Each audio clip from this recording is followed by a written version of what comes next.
Good afternoon, teacher. We are Jessica and Sergio. Today we are introducing the task of the week, a terrific action film. Hey, Jessica, I remember you went to the cinema last month to see the new action film Shadow Protocol. I really want to see it. Who was in the cast and what was the story about?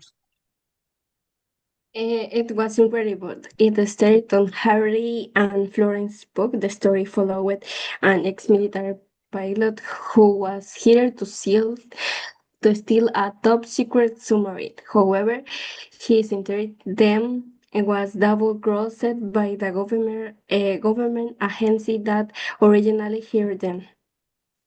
That sounds like a great plot.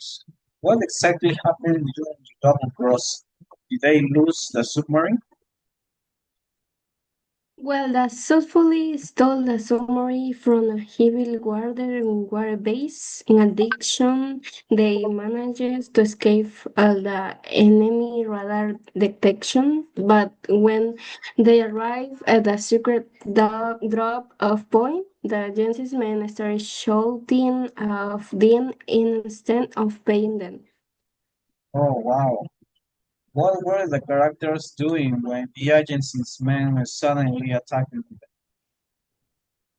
They were celebrating their success and opening the samurai's hatch when the first shot hit the metal door. Tom Hardy's character was actually hitting over the navigation coast when the first explosion happened. It was complete chaos. That is so intense.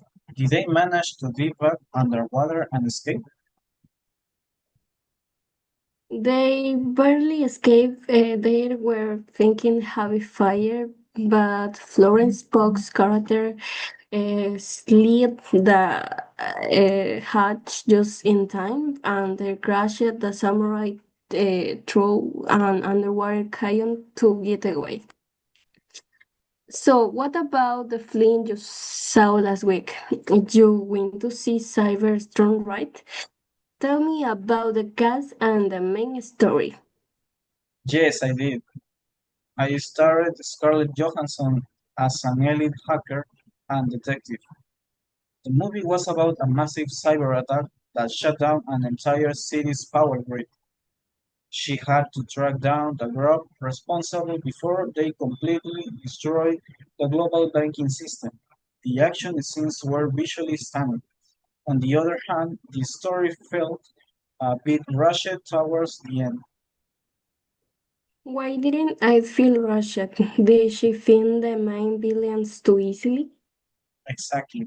She basically guesses the villain's secret location in the final act without much investigation, which was a bit disappointing. But the physical fights in the Dark City were amazing.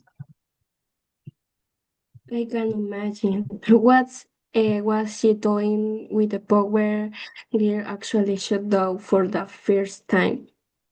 She was driving her motorcycle across the city's main suspension bridge. When all the streetlights suddenly went dark, she was actively trying to outrun a group of mercenaries at that exact moment. When the lights went out, all the cars started crashing around her.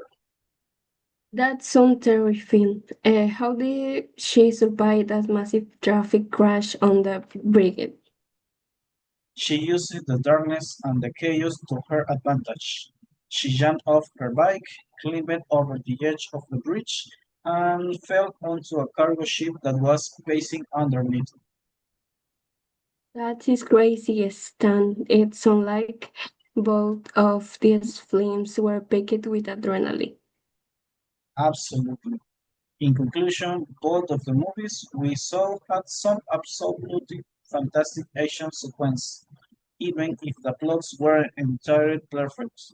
We shall go to the cinema together next time, Jessica. Bye. Bye. Yeah.